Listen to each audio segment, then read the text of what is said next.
रहमतुल्लाह और आप देख रहे हैं यूट्यूब चैनल। आज के व्लॉग के अंदर हम बात करेंगे एक्सक्लूसिवली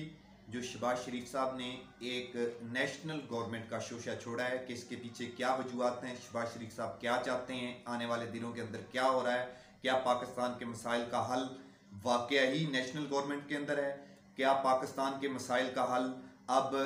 इन सियासतदानों के अलावा मुमकिन नहीं रहा है, इस बारे में क्या शहबाज शरीफ साहब आने वाले इलेक्शन से खौफजदा हैं, इस सारे सिनेरियो के बारे में बात करेंगे। मगर इससे पहले कि आपने हमारा चैनल सब्सक्राइब नहीं किया तो चैनल को सब्सक्राइब कर लें और बेल आइकन को ऑन कर लें। शहबाज शरीफ साहब ने जो पीडीएम के जलसे के बाद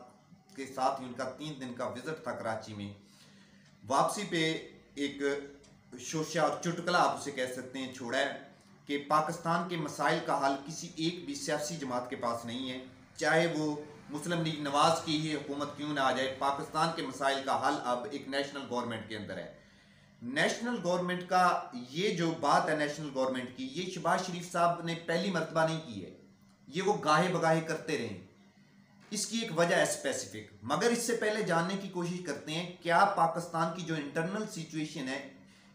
इस मसाइल का हल वाकया ही नेशनल गवर्नमेंट के अंदर है और नेशनल गवर्नमेंट क्यों बनाई जाती है ममालिक के अंदर। सबसे पहले तो नेशनल गवर्नमेंट जब पॉलिटिकल पार्टी से उस कौम के, उस रियासत के, उस मुल्क के मसाइल का हल मुमकिन नहीं हो, वो पॉलिटिकल एलीट उस मुल्क के मसाइल को हल करने में नाकाम हो जाती हैं, फिर मुल्क के जो इदारे हैं, रियासती इदारे, वो नेशनल गवर्नमेंट की तरफ सोचते हैं। और नेशनल गवर्नमेंट जिस तरीके से शहबाज शरीफ साहब कहते हैं इस तरीके से फॉर्म नहीं होती। ये तो शहबाज शरीफ साहब सीधा सीधा उनको नजर आ रहा है कि अगले इलेक्शन के अंदर जो है ये मुस्लिम लीग नवाज की हुकूमत का दूर दूर तक दोबारा भी नामो निशान नहीं है। अगले इलेक्शन में वो जब भी होते हैं वो 2022 में हो या 2023 के अंदर हो, गवर्नमेंट पीटीआई की बनने जा रही है। ये मुख्तलिफ सर्विस के जरिए, मुख्तलिफ रिपोर्ट के जरिए ये उनको भी पता है और इदारों को भी पता है। ये बात वो अच्छे तरीके से जानते हैं कि मुस्लिम लीग नवाज के बरसरे इक़्तिदार आने का चांस नहीं है। वो इसी वजह से वो शायद ये भी समझते हैं कि ये सारा काम पाकिस्तान के अदारे या एस्टेब्लिशमेंट कर रही है, इसीलिए वो गाहे बगाए अपने भाई को ये बावर कराने की कोशिश करते हैं कि हमें एस्टेब्लिशमेंट के साथ अपने ताल्लुकात को नॉर्मल करना होगा, हमें एस्टेब्लिशमेंट के जरिए ही कोई रास्ता निकालना होगा। ये जो गुड कॉप और बैड कॉप का खेल नवाज शरीफ और शहबाज शरीफ खेलते हैं, ये भी इसी वजह से है कि एक जो एज है, एक एंड है, वो नवाज शरीफ साहब के पास है, वो कौम को गुमराह करने का, वो कौम के सोचों को एक्सप्लॉइट करने का, वो कौम के अंदर बदगुमानी क्रिएट करने का, वो इदारों के ऊपर तनकीद करने का। वो बताना चाहते हैं कि मैं शायद एक बागी हूं, मैं सिस्टम का बागी हूं, मेरे ऊपर बहुत ज्यादा जबरो सितम हुआ है। ये एंड उन्होंने अपने पास रखा हुआ है। शहबाज शरीफ साहब ने इदारों के साथ रिलेशनिंग का, इदारों के साथ मफामत का, इदारों की तारीफ करने का, आर्मी चीफ के साथ मुलाकातें करने का, ये वो कोई मौका हाथ से जाने नहीं देते। ये एंड उन्होंने अपने पास रखा हुआ है। ये भाई दोनों एंड पे बामी कंसेंसस के साथ काम कर रहे हैं कि इसी एक एंड पे अगर हमें कामयाबी होती है तो मुस्लिम लीग नवाज के किसी एंड पे भी दोबारा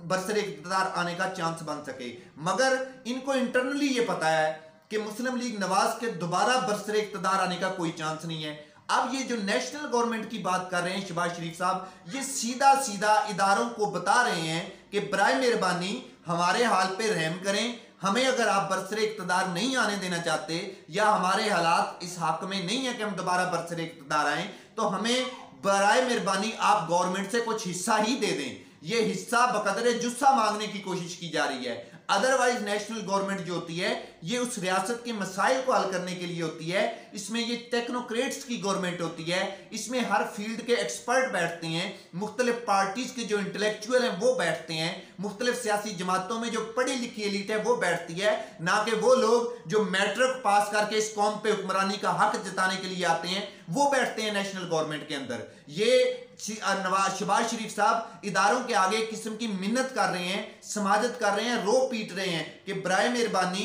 हमारे साथ इस तरह ना करें, जिस तरह पीपल्स पार्टी को सिंध के अंदर हिस्सा दिया गया है हमें भी कोई हिस्सा दे दें, कोई हुकूमत का टुकड़ा दे दें, कोई हमें हुकूमत किसी सूबे की हमें हुकूमत दे दें ताकि हम भी अवाम के सामने जाने के, अवाम का सामना करने के काबिल हो सकें। ये है वो बात। इसके अलावा आपको पता है कि इसी से रिलेटेड एक बात और है कि क्या पाकिस्तानी मसाइल का हल अब इसी सिस्टम के अंदर है, नेशनल गवर्नमेंट के अंदर है। ये देखें कि यहां तक शहबाज शरीफ साहब का मौकफ ठीक है।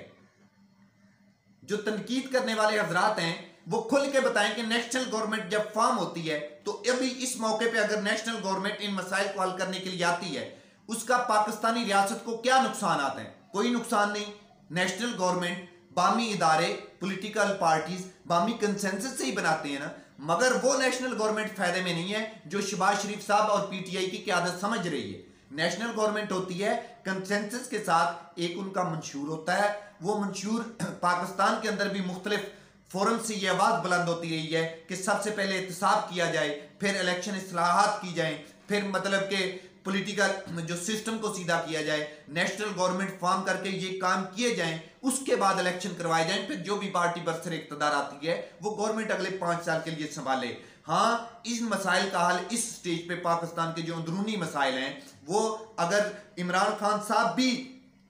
अनबायस्ड होकर तज्जिया करें तो इसी में मुमकिन है। वो सारी पार्टी बैठे, सारे इदारे बैठे, सारे इंटेलेक्चुअल बैठे, इसके अलावा मुमकिन नहीं है। इस पोर्शन की हद तक शहबाज शरीफ साहब का ये बयान ठीक है कि पाकिस्तान के मसाइल का हल अगर मुस्लिम लीग नवाज की गवर्नमेंट भी आ जाए तब भी मुमकिन नहीं है, वाकई मुमकिन नहीं है। इसके साथ मैं आपको बता दूं कि सुप्रीम कोर्ट के अंदर कुछ पिटीशंस फाइल हुई थी जो पेंडिंग है, उनमें क्या डिसीजन आता है वो इससे मैं आपको रिलेट करके समझाता हूं थोड़ा सा। वो इस वजह से कि वो पिटीशन है कि पाकिस्तान के अंदर प्रेसिडेंशियल सिस्टम होना चाहिए, जो पार्लिमानी सिस्टम नहीं होना चाहिए, जिसमें आपको पता है कि उसकी मुख्तसर डेफिनेशन, उसकी तारीफ ये है कि उसके अंदर सदर अपनी मर्जी से कबीना इलेक्ट करता है, अपनी मर्जी से कबीना बनाता है। ये इसके अंदर आने वाले वक्त के अंदर क्या हो रहा है कि ये सिस्टम वाकई ही जो पाकिस्तान के इंटेलेक्चुअल हैं और इदारे हैं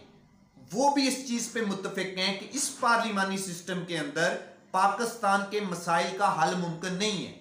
लेकिन मैं आपको ये बताऊं कि इस स्टेज के ऊपर प्रेसिडेंशियल सिस्टम के अंदर भी पाकिस्तान के जो मसाइल का हल है ये किसी तरीके से मुमकिन नहीं है। पाकिस्तान के मसाइल का हल इसी नेशनल गवर्नमेंट के अंदर है जिसमें तमाम इंटेलेक्चुअल, तमाम स्टेक होल्डर, तमाम पार्टीज वो मिलकर बैठे, मगर उनसे पहले उस नेशनल गवर्नमेंट की जो इंटरम पीरियड होगा उसका मंशूर तय करें कि मंशूर ये कौन कौन से नुकात पे अमल करेंगी, जिसमें एहतसाब सबसे पहले होना चाहिए, इलेक्शन रिफॉर्म्स होनी चाहिए, उसके अंदर सिस्टम के जो बेसिक हमारे आईनी ढांचे के अंदर अमेंडमेंट रिक्वायर्ड है वो अमेंडमेंट होनी चाहिए, जो पॉलिटिकल सिस्टम को सेट करना है, जो हमारे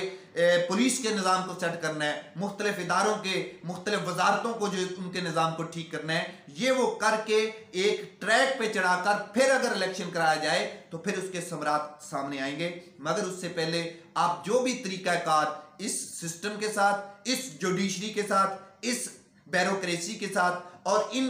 इस आइन के साथ, इन तरामीम के साथ जो मर्जी करते रहें, अगले कोई 100 साल के अंदर भी पाकिस्तान के जो इंटरनल मसाइल हैं उनका हल कभी पॉसिबल नहीं है। अब तक के लिए इतना ही, बहुत शुक्रिया।